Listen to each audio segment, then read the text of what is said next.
Bueno, por una amplia mayoría la Cámara de Diputados aprobó la admisibilidad de la acusación constitucional en contra del juez de la Corte de Apelaciones de Santiago, Antonio Ulloa, quien ha sido cuestionado por su vínculo con el abogado Luis Hermosilla. Ahora el libelo acusatorio será revisado la próxima semana por el Senado. Queremos profundizar en este tema, también en la contingencia política, y para eso estamos con Alejandra Plasencia, diputada del Partido Comunista y presidenta de la Comisión Revisora de la Acusación Constitucional en contra del ministro Ulloa. Bienvenida, diputada. Muy buenos días. Diputada, bienvenida. Pocas veces pasa lo que pasó ayer, en el sentido de la amplísima mayoría, casi unánime, el aprobar esta acusación constitucional en contra de este magistrado. ¿Le sorprendió o lo esperaba? Usted que además revisó los antecedentes que pesan en su contra. Sí, a mí me tocó presidir la comisión revisora y la verdad es que la composición era principalmente de oposición, parlamentarios de todas las bancadas de derecha, que habiendo sopesado los antecedentes, efectivamente la mayoría de ellos llegó al convencimiento que aquí los hechos que se estaban debatiendo eran de suma gravedad, que cabía la causal de notable abandono de deberes. Estamos hablando de filtraciones a personas que, está claro, como el señor Hermosilla, han establecido una red de tráfico de influencias, incluso para nombramientos dentro del Poder Judicial. Cuestiones que son gravísimas, que siguen siendo investigadas en el ámbito penal, pero que en el caso del señor Ulloa, lamentablemente, el Poder Judicial no logró establecer un control interno lo suficientemente efectivo como para que la sanción fuera acorde a las faltas que se habían cometido. Ya, todo eso, perdón, entonces era tan contundente que a usted le sorprendió o no lo de ayer, que era lo que yo le decía, porque muy pocas veces se ve que sea tan transversal políticamente una 141 votos a favor. Me parece que lo que se vio primero en la revisión durante la comisión es que se sopesaron en su mérito los antecedentes. Y frente a situaciones de tal gravedad y claridad, nitidez, hacer otra cosa, la verdad es que me parecía irresponsable cuando lo que decimos es defender la institucionalidad democrática y el Estado de Derecho. Estamos hablando de uno de los pilares de nuestra institucionalidad democrática. Entonces, dejar pasar este tipo de situaciones, creo que de algún modo, más allá de las diferencias políticas que podamos tener, en algún momento pesa, ¿no? Se toma esa conciencia. Y ayer en la sala, bueno, también creo que se vio reflejado lo mismo. Diputada, y esa contundencia, 141 votos a favor y sobre todo la transversalidad, desde usted que es del Partido Comunista hasta Johannes Kaiser del Partido Nacional Libertario, todos votaron a favor de esta acusación constitucional. ¿Cuánto presiona el Senado, que finalmente para muchos es un órgano que es el que tiene que resolver, pero que también está de alguna manera involucrado en lo que son los nombramientos, porque son ellos finalmente los que dan luz verde o rechazan los nombres de los ministros que allí se proponen? ¿Está muy presionado el Senado para lo que pueda venir? Yo creo que aquí lo que hay que mirar es que el Congreso Nacional tiene que estar a la altura. Esto es una atribución que no puede verse como un tema meramente administrativo o un tema de instrumentalización política. Acá va más allá, ¿no? Es que es lo que estamos tratando de resguardar.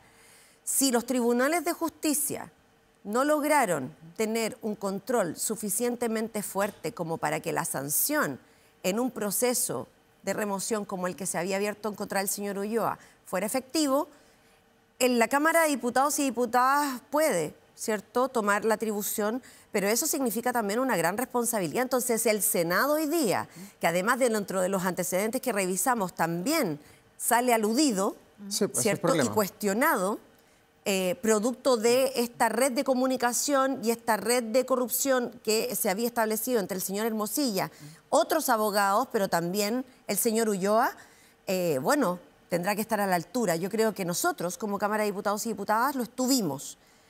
Esperamos que el Senado, al revisar rigurosamente los antecedentes, también actúe en consecuencia. Ya, ¿usted ve poco probable que esto no se termine aprobando, en definitiva?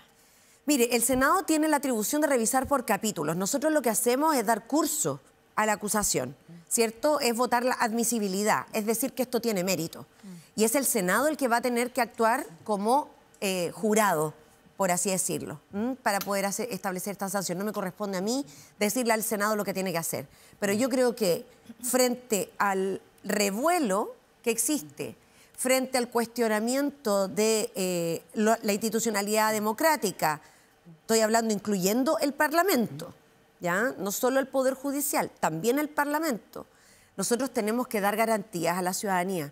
Acá no puede quedar la idea de que existe un manto de impunidad y que existe justicia que resguarda los intereses de los poderosos cuando se establecen estas redes de corrupción paralela y un poder que funciona, ¿cierto?, poniendo en riesgo la independencia del Poder Judicial. Diputada, eso me parece que es peligroso. Pero ¿cuán afectada está hoy día la relación o cuán friccionada está la relación entre ustedes que son del Poder Legislativo y el Poder Judicial? Porque jueces como Antonio Ulloa y también otros han dicho de que aquí hay un doble juicio, de que él mismo decía en el día a día, yo ya fui sancionado por la Corte Suprema, ya tuve un juicio, este es un segundo juicio que es más político, claro, así lo dice la acusación constitucional, pero que también se dan tiempos electorales, ¿no hay también un cálculo de los parlamentarios de aprobar esto que la ciudadanía obviamente no lo quiere ver?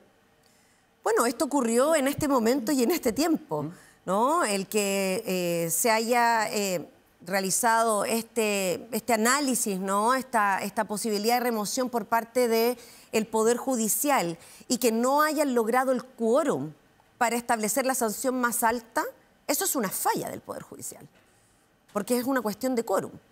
Y la defensa lo que dice es que en el fondo acá, producto de esa falta de quórum, se le exoneró de la responsabilidad. Pero son procesos de un poder del Estado. Uno podría decir, bueno, sí, cada uno con su librito, con su reglamento, ustedes tienen el suyo, el otro poder del Estado tiene otro. Es cierto, por lo mismo, frente a una falla, porque aquí hay un tema de falta de quórum, no es otra la situación, frente a esa falla y frente a ese cuestionamiento, nosotros como Parlamento tenemos que establecer un contrapeso republicano frente a situaciones que son gravísimas y que además ponen en tela de juicio y en peligro el Estado de Derecho. Esa es la responsabilidad que tenemos. La defensa lo que hace, por su parte, es intentar, como se dice tradicionalmente o vulgarmente, bajarle el perfil. Naturalizar conductas que son, por lo bajo, una falta a la probidad. Acá se incumplieron distintos deberes que establece la Constitución para un magistrado. El deber de reserva, filtrar sentencias judiciales a personas que ni siquiera son parte de las causas, ¿no? Generar opinión y tratar de influir en nombramientos, ¿no?, de acuerdo a sus propios intereses. Eso es una falta a lo que un magistrado de la República tiene que, digamos, establecer como juez independiente. Diputada, déjeme preguntarle por algo que pudiera parecer accesorio, porque no tiene que ver con el fondo, tiene que ver con las formas y la forma en que ayer finalmente algunos interpretaron se estaba tratando de evitar el contacto del magistrado con la prensa. Se hace un pasillo, se cierran las puertas, finalmente solo logra ser abordado dentro del automóvil. Esto molestó a muchos colegas nuestros que estaban ahí, que decían, bueno, pero ¿por qué? En el fondo queremos también tener una reacción, poder ejercer libremente nuestra profesión. ¿Qué mirada tiene de eso? ¿Fue así? ¿Quién toma esa decisión? ¿Se le intenta proteger de alguna manera o no? No lo sé. Yo, la verdad es que cuando estábamos en la sesión de sala, se termina la votación, yo salgo justamente porque nos habían requerido sus colegas de la prensa, que están siempre ahí en el Congreso, aprovecho de darles mi salud y mi reconocimiento porque están siempre ahí de punta en blanco tratando de encontrar la noticia. Y yo lo que he visto en otras ocasiones es que sean ministros de gobierno u otras autoridades que van a comparecer, ya sea en comisiones investigadoras u otras sesiones de la Cámara, en general la prensa tiene libre acceso. Por tanto, si esto ocurrió, porque yo no lo presencié, pero eso es lo que decían los periodistas, si esto ocurrió, a mí me parece que no corresponde y que ahí es la Cámara como institución que tiene que dar una explicación al respecto, porque además son periodistas acreditados. A mí me consta que, digamos, tienen un espacio, ¿no?, garantizado porque son parte de lo que uno podría decir la información que la gente tiene derecho a saber, ¿no? Diputada, bueno, vimos lo del juez Antonio Ulloa, viene ahora en los plazos del Senado, algunos quieren que ojalá esto se vea antes de las elecciones presidenciales del 16 de noviembre, veremos cuáles son los tiempos, pero el camino que siguió ayer el ministro Antonio Ulloa es el mismo que podría seguir el exministro Diego Pardo de Energía, que también va a ser acusado constitucionalmente. Yo creo que así como esta acusación constitucional se pudo ver de manera seria en una comisión revisora, y por otra parte, dentro de su composición, frente a los antecedentes, logramos una transversalidad como la que usted destaca, que es inédita, pero que existió ayer. Asimismo, tiene que analizarse en su mérito la acusación constitucional cuando llegue, ¿cierto?, a manos de la comisión revisora. Pero podría tener también la misma transversalidad que tuvo esta acusación, porque ya vemos varios descuelgues del oficialismo para aprobar, para darle luz verde a la acusación constitucional. No lo sé, yo la verdad es que como tuve que estar muy enfocada en lo que significó la revisión de esta acusación, y en mi calidad de presidenta también tuve harta responsabilidad para que se dieran garantías, ¿no?, de debido proceso y otras cosas. Entonces no la he revisado. Sin embargo, creo que es nuestra responsabilidad siempre dar garantías a la ciudadanía de que esto no va a ser una instrumentalización política, de que el objetivo es buscar aquellas responsabilidades y que éstas sirvan para algo. Por eso para nosotros, nuestra opinión inicial es que esto nos hacía perder el foco.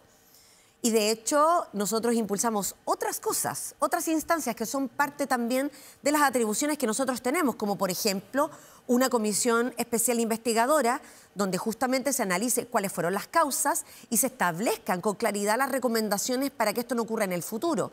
Y por otro lado, enfocarnos en que se devuelva ágilmente, rápidamente, lo que se cobró en exceso y que las personas no sigan sintiendo que en el fondo aquí hay abuso, que hay impunidad por parte de las grandes empresas, que además son servicios básicos y ya hemos visto lo que eso impacta con el costo de la vida. Entonces, enfocados en eso, bueno, finalmente tendremos que responsablemente analizar en su mérito esta acusación porque nos va a tocar pronunciar. Pero para entender, ¿a usted no le parecía necesaria, no le parecía deseable la acusación constitucional? Porque algunos dirán, bueno, se puede mascar chicle y caminar al mismo tiempo en el sentido de buscar las compensaciones, devolver los dineros que se cobraron de más, pero lo que quiere, sobre todo las oposiciones y algunos descuelgues, buscar las sanciones respecto de las responsabilidades, porque finalmente la acusación constitucional no solo es para determinar, como en una comisión investigadora, las responsabilidades. Aquí hay una sanción bien clara, una persona que quedaría inhabilitada 5 años de cargos públicos, o sea, hay un castigo por haberlo hecho mal o haber infringido la Constitución. Sí, yo a ver, para nosotros lo relevante era dónde ponemos el foco, dónde ponemos el esfuerzo principal, ¿ya? Y en eso creo que devolver el dinero rápidamente a las familias y tomar medidas para que esto no ocurra en el futuro me parecía que era central. En eso nos vamos a enfocar nosotros principalmente. Pero por otro lado, cuando nos llega esta acusación, finalmente tendremos que revisar. Es decir, finalmente va a ocurrir lo que usted dice. Vamos a tener que ser capaces de hacer las dos cosas al mismo tiempo. Ahora, hay que hacerlas bien. Porque esto no es un trámite. Esto no es una formalidad.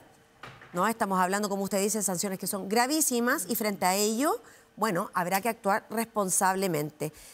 Decir además que para nosotros es importante que ayer se hayan votado la admisibilidad de varios proyectos de ley, ¿ya? Varios proyectos de ley que fueron mociones parlamentarias, principalmente desde el oficialismo, donde justamente se pone el foco en tramitar ágilmente una ley que permita devolver estos cobros en exceso.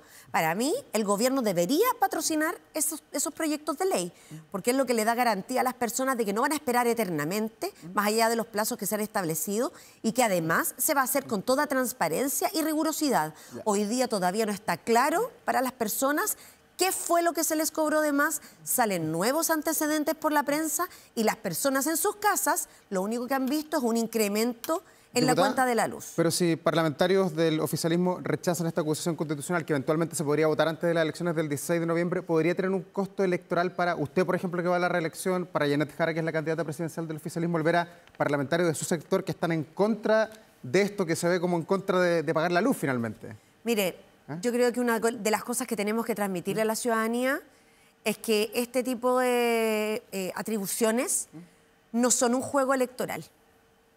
Y que finalmente, cuando nosotros hablamos de resguardar la institucionalidad democrática y la seriedad que debe tener nuestro Parlamento, el tener ese cálculo, al final me parece que es mezquino.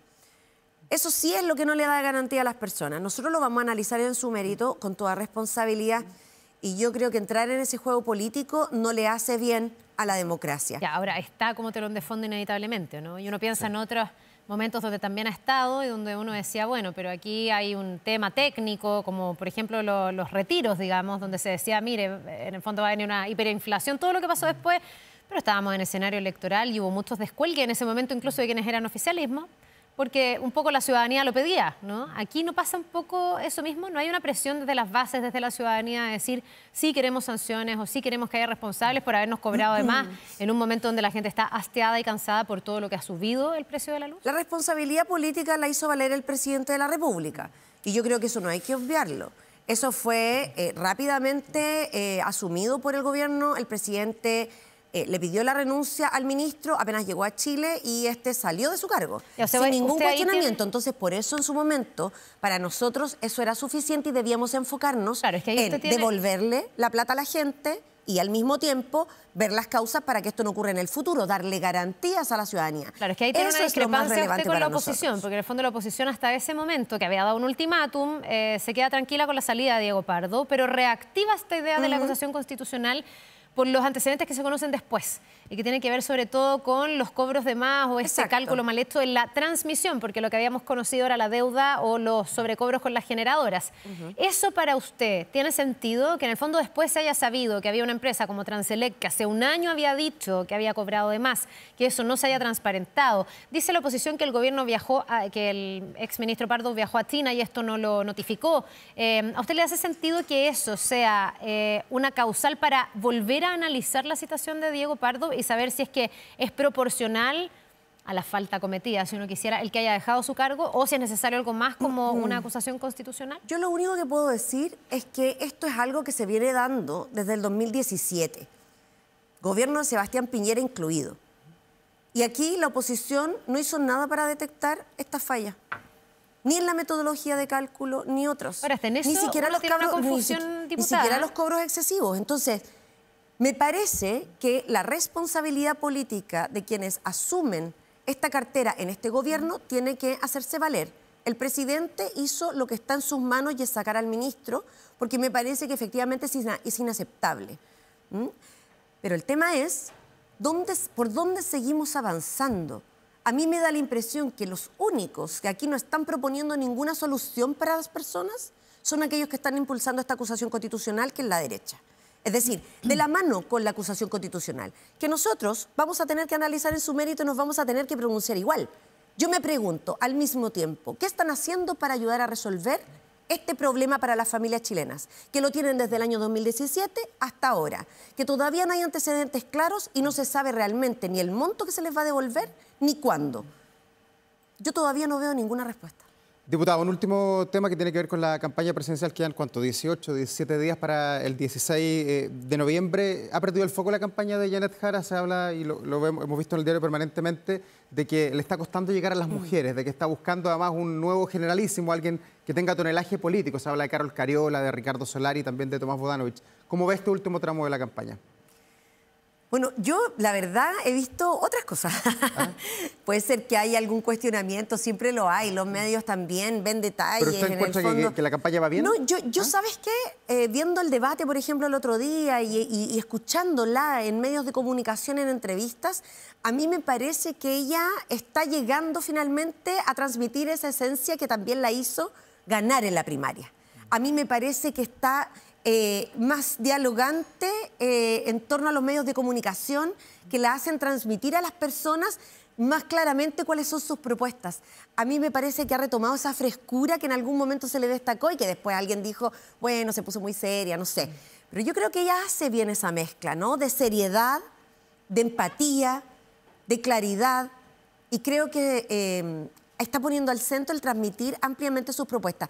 Los diálogos que se hicieron a nivel país, yo creo que le hicieron retomar ese impulso, ¿no? Porque además tener contacto con la ciudadanía, también, yo lo digo por experiencia propia, porque también uno cuando va al territorio, cuando uno va por las comunas que representa, en este caso Janet, por todo el país, se recibe mucho de lo que las personas realmente necesitan y esperan como respuesta a sus urgencias. Y eso, evidentemente, alguien como Janet Jara lo recibe empáticamente y lo incorpora. Diputada, pero ¿no le genera preocupación, porque se ha trascendido eso, y que hay un cuestionamiento, una pregunta respecto de por qué no logra romper ese techo que algunos ven que es como el 30%, porque ella efectivamente está liderando todas las encuestas, si uno la ve, pero también esas encuestas la ponen en el mejor de los casos en torno al 30%, entre el 20 y el 30%. Algunos dicen cómo romper con ese techo que además tiene mucho que ver con la aprobación actual del gobierno. Y otros dicen también qué pasa con un escenario de segunda vuelta donde también en todas las encuestas Janet Jara pierde con cualquiera de los candidatos. Entonces, ¿eso no la preocupa?